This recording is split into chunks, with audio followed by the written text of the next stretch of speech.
Bueno, soy Martín Gurvich, el director del Museo Gurvich, y estamos en pleno terminar el reciclaje del nuevo local y esperamos abrir el 24 de noviembre con una gran fiesta cultural, una exposición temporaria muy importante de obras maestras de compañeros del taller Torre García, y la colección permanente de Gurvich, que va a ocupar 4 plantas del edificio, donde va a haber un recorrido cronológico desde los 40 hasta obras inspiradas en fotos de su pueblo en Lituania, o sea que de la niñez, hasta su muerte en Nueva York en el 74. Un recorrido muy cronológico y también muy interactivo, con muchas imágenes, documentos, fotos, para que realmente la gente se compenetre no solo de la obra de Gurvich, sino también de la vida de Gurvich. Y bueno, estamos en la etapa final de poder abrir el museo, que requiere muchos esfuerzos porque está el tema de apoyos para poder funcionar, está el tema de los catálogos, del montaje, investigación, y bueno, todavía falta algunos temas de construcción que están ahí terminando la obra. Hay mucho para hacer. Vamos a hablar un poco del edificio. ¿Cómo llegaste a ese lugar? ¿Cómo se compró? ¿De quién es? ¿Cómo es? Bueno, nosotros estuvimos durante 8 años en la calle Ituzaingó, en un local muy lindo, pero que era alquilado y los dueños no querían vender. Entonces a mí se me ocurrió, en vez de estar pagando un alquiler tan alto, sin tener la posibilidad de comprarlo en algún momento, mejor buscar un lugar donde podamos comprar y adaptar el edificio a nuestras necesidades. Y nos estábamos en contacto mucho con CUTSA porque eran como auspiciantes del museo, traían a las escuelas, a los niños de barrios carenciados, los traían en autobús para los talleres, y me enteré o corría el rumor que CUTSA quería vender su edificio en la calle Sarandí, y lo fuimos a ver un poco para hablar de los apoyos que nos estaban dando, y les pregunté si estaban vendiendo y nos dijeron que sí, que estaban vendiendo. Tenían 2 edificios, la sede principal, que era una casa histórica de la familia Taco Larreta, y el edificio de al lado, que era un edificio más chico, donde tenían como depósito, y era un edificio también de CUTSA. Y bueno, el principal era, primero, muy caro, y segundo, no era un lugar adecuado para hacer transformaciones porque era todo histórico, no se podía tocar nada, dentro era un edificio muy clásico. Y bueno, les preguntamos para ver el más chico, que era un precio bastante más razonable, y sí, la ubicación es fantástica, en la calle Sarandí, a la vuelta de donde estábamos en Ituzaingó, y el edificio era bueno, es decir, tenía ciertas buenas características.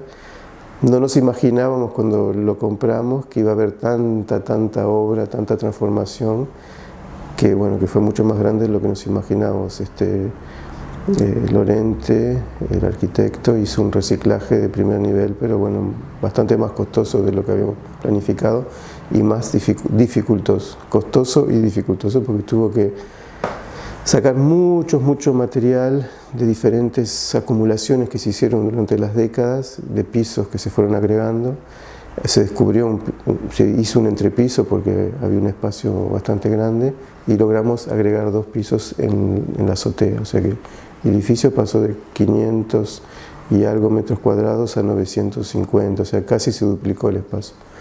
Y bueno, es un trabajo de reciclaje importante para la ciudad de Montevideo, pero ha sido un costo muy grande para nosotros. ¿Esto de esfuerzo personal?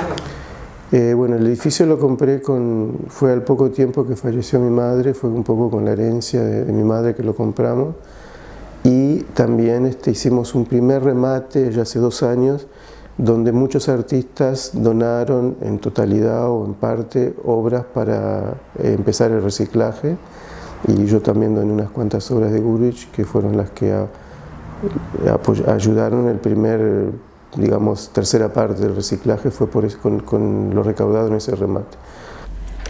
El programa arquitectónico que se ha planteado el arquitecto Lorente ha tratado de sacar el mejor partido de una casa histórica que no es demasiado grande, sin embargo, ha podido transformarla y la casa tendrá 5 plantas con una gran variedad de situaciones, ya sea de aventanamientos, de pasajes.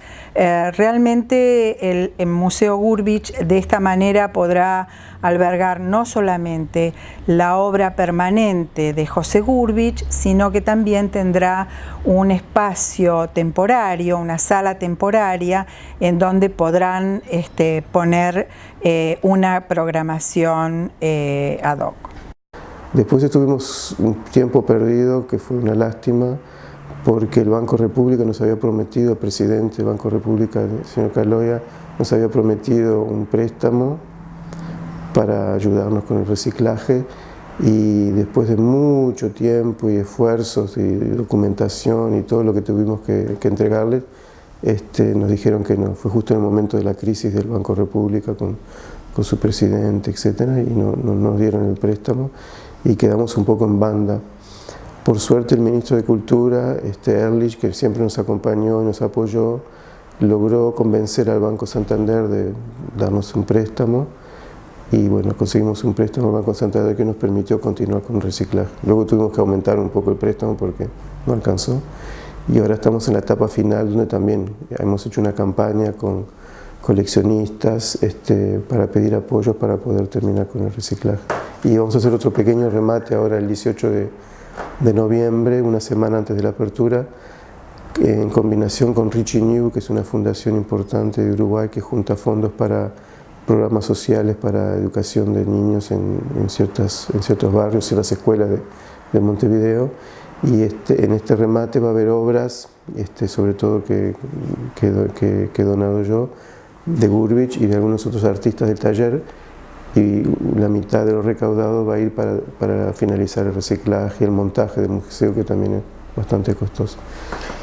Martín, ¿cuál es la función que va a cumplir este museo, además de mostrar la obra de Gurvich? Bueno, queremos que sea un museo vivo, dinámico, interactivo, educativo, donde realmente las propuestas sean múltiples y que sea un lugar de encuentro, y también donde se desprenden valores. No queremos que sea un museo estático, extático sí, pero no estático, porque no es un lugar solo para mirar obras, es para un lugar para enriquecerse y vivir los valores que Gurvich transmite, que son valores universales y muy positivos para una sociedad que a veces está en crisis de valores, ¿no? Queremos que casi sea como un lugar espiritual de reflexión, de enriquecimiento, de aprendizaje. Queremos que vengan muchas escuelas para que los niños tengan un momento de creatividad, que hagan un taller de creación de obras inspiradas en Gurvich, que aprendan de la vida de Gurvich y de los valores que Gurvich transmitió, ¿no? De tolerancia, humildad, humor, solidaridad, muchos valores universales. Algunas de las actividades que el Museo Gurvich da en el exterior, una es Arte Va, que ya van varios años que participamos, en donde nos gusta generar una relación con instituciones de la otra orilla, hermanos diríamos en algún aspecto, ya que nos han abierto las puertas, por ejemplo el Mamba, para tener una muestra allí, que fue Cruzando Fronteras en el año 2012, y también participamos de Pinta Nueva York. También existe Pinta Miami, Pinta Londres, que son distintas ferias de arte en donde también buscamos generar lazos con distintas instituciones o sea, mostrar el museo hacia el exterior. También existe la Asociación de Amigos de Museos en el Museo Nacional de Bellas Artes en Argentina, en donde estamos, dentro de un par de fines de semana vamos a visitarlos, generando lazos también, y más que nada usando a ellos como espejo para poder desarrollar lo que son los amigos jóvenes de los museos en Uruguay, que eso también nos tiene muy ilusionados, porque bueno, queremos generar actividades de contenido cultural que acerque a la juventud, no solo a través de la obra, sino actividades en el museo. Lo que acabas de mencionar, ¿me los enriqueces con alguna anécdota? ¿De Gurvich? Yo no tuve tantos intercambios adultos con Gurvich porque tenía 11 años, o sea que o es de cosas que uno escucha o de la poca experiencia que yo tuve en relación con mi padre. Sé que era una persona de gran humor, le gustaba un poco, en francés se dice taquiné, no sé cómo se dice en español, pero es embromar a la gente, así un poco, sobre todo las personas de un cierto nivel social, un poco tal vez demasiado rígidas, le gustaba azuzarlas. ¿Cómo se dice? Azuzarlas. Azuzarlas, sí, esa puede ser la palabra en español. Y sí, tenía un gran sentido del humor, era una persona muy cálida, muy social, muy amigable, donde todo el mundo tenía buena relación con él, de una gran creatividad, muy ansioso en un buen sentido de la palabra, ansioso en el sentido que siempre tenía que estar dibujando, pintando, creando, pensando algún proyecto de pintura. A veces estaba trabajando en 4 o 5 cosas al mismo tiempo: papel, témpera, óleo, cerámica, collage. Era como muy inquieto, y un humor bastante, tal vez judío, podría ser, un humor judío, bastante terrenal, digamos. Y bueno, obviamente alguien que creció en Uruguay, en la época de oro de Uruguay, de los años 30, 40, 50, 60, donde realmente era un Uruguay que tenía valores muy elevados en comparación con muchas partes del mundo. ¿Qué cosas te identificas vos con él hoy?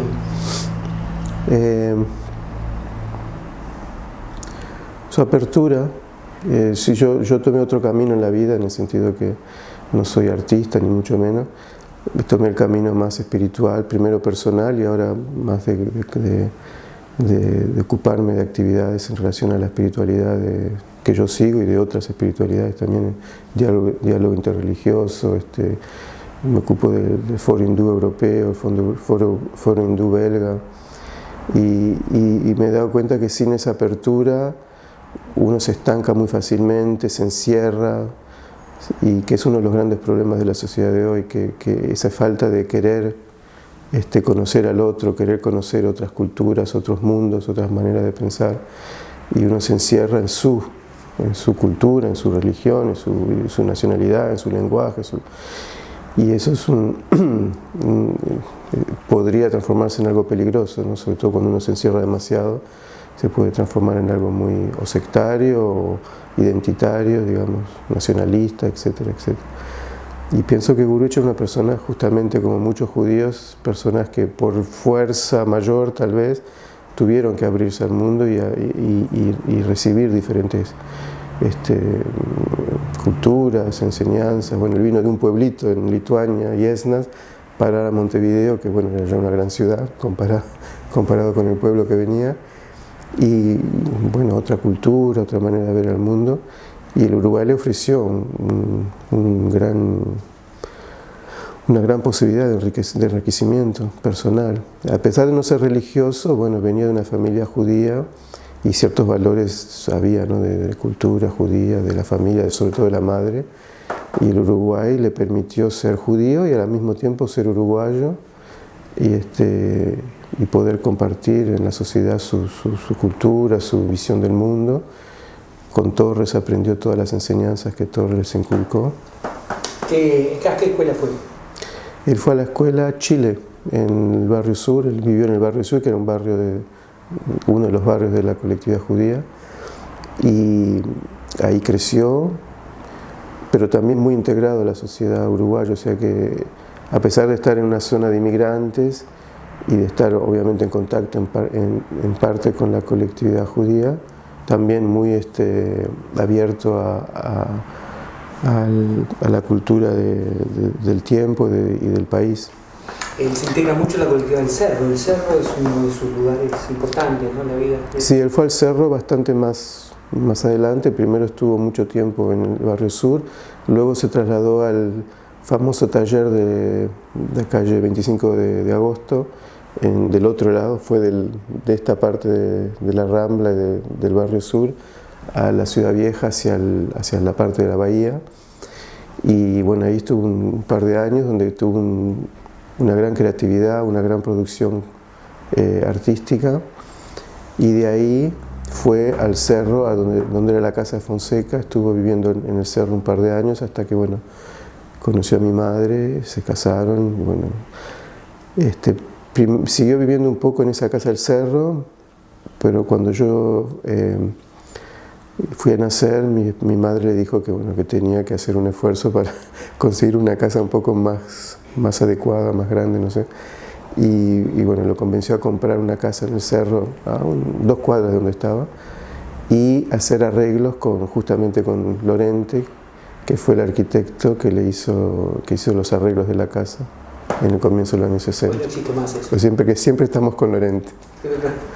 Y ahora compré un apartamento acá en Juan María Pérez, de un proyecto también que hizo Lorente de reciclaje de la antigua embajada de Israel. Es un arquitecto omnipresente en Montevideo. El viaje a Israel, ¿por qué va a Israel? Él fue a Israel 3 veces. El primer viaje fue a visitar a la hermana, porque la hermana se fue en los años fines de los 40 como fundadora del Estado de Israel, con los grupos de la colectividad que fueron a establecer el Estado de Israel. Fue a un kibutz que comenzó de la nada, con uruguayos, argentinos, chilenos. Y a los pocos años, bueno, él fue a visitarla en el 54, se quedó un año en el kibutz trabajando de pastor, pintando también, y hizo una primera muestra en Tel Aviv, en la galería Idan Katz. Y bueno, estuvo un año en Israel, viajó por Europa visitando muchos museos. Fue su primer encuentro con la pintura europea directa, porque antes era todo a través de libros y fotos, y lo que les contaba Torres García, que bueno, les hablaba mucho de los grandes maestros y de la pintura clásica europea, pero nunca la habían visto. O sea que todos el taller era como el sueño de ir a los grandes museos de Europa. Estuvo en varias academias estudiando, pintando, en España, en Italia, y después volvió a Uruguay. Los padres seguían viviendo en Uruguay. Ya el segundo viaje, ¿Qué hacían los padres? Los padres vivían acá en Uruguay. ¿Qué hacían? El padre era peluquero. Tenía una peluquería en la calle Sarandí. Pero bueno, en un momento, después que yo nací, mi tía, la hermana de Gurvich, los convenció a que se trasladaran a vivir al kibutz. Y se fueron a vivir al kibutz en los años 60. Y bueno, ahí fue Gurvich de vuelta a Israel, y ahí ya estaban los padres y la hermana. Estuvimos un año, yo ya había nacido, fuimos con toda la familia y estuvimos viviendo en el kibutz un año. Yo fui al Beit Tiladim, a la escuela de los niños en el kibutz. Siguió pintando, también trabajando como pastor, y también produjo obras muy buenas. Fue en el periodo de cambio, donde cambió realmente su lenguaje plástico de bien constructivista, Torres Garciano, a un lenguaje mucho más personal. Fue Israel realmente que lo abrió mucho a ese lenguaje de colores diferentes, de tonos diferentes. Y ya cuando volvió de Israel en el 64, 65, ya su manera de pintar era diferente. Y cuando llegó preparó la gran muestra en el 67. Estuvo trabajando 2 años, haciendo cantidades de obras espectaculares, témperas, óleos. Fue como un boom de creatividad y de cambio de lenguaje acá en Uruguay. Después del segundo viaje a Israel, que fue una muestra histórica donde se exhibieron 300 obras en la Comisión de Bellas Artes, encima donde está ahora el Teatro Solir, y tuvo un éxito bárbaro porque vendió cantidad de obras, y bueno, fue ahí donde realmente fue reconocido como un artista con gran futuro, digamos, un gran artista uruguayo. Era joven todavía cuando hizo esa muestra, tendría 30 y pocos años, 37 años, 34 años. 40 años tenía cuando hizo esa muestra. Nació en el 27, fue en el 67, 40 años. Era joven. Y después, bueno, después volvió en el 69, porque la madre estaba enferma, y fue a Israel de vuelta con la familia, con mi madre y conmigo, y de vuelta vivimos un año en el kibutz, y trabajó en Tel Aviv, empezó a hacer cerámicas en Israel con una argentina, una ceramista, pintora argentina, Eva Kaufman, y también volvió a exhibir por tercera vez en la Galería Katz. Y ahí ya no lo obligaban a trabajar de pastor de oveja, lo dejaban pintar. La que tenía que trabajar en el comedor era mi madre. Y hizo obras importantes, una serie de temas bíblicos en homenaje a la Madre Preciosa, y el gran mural que quedó en el kibutz durante muchos años en el comedor, en el Harad Aohel. Después, no, ese cuadro lo tuvieron que vender y lo compramos mi madre y yo, y ahora va a estar colgado en el museo acá de Montevideo. Es un mural de madera bastante importante.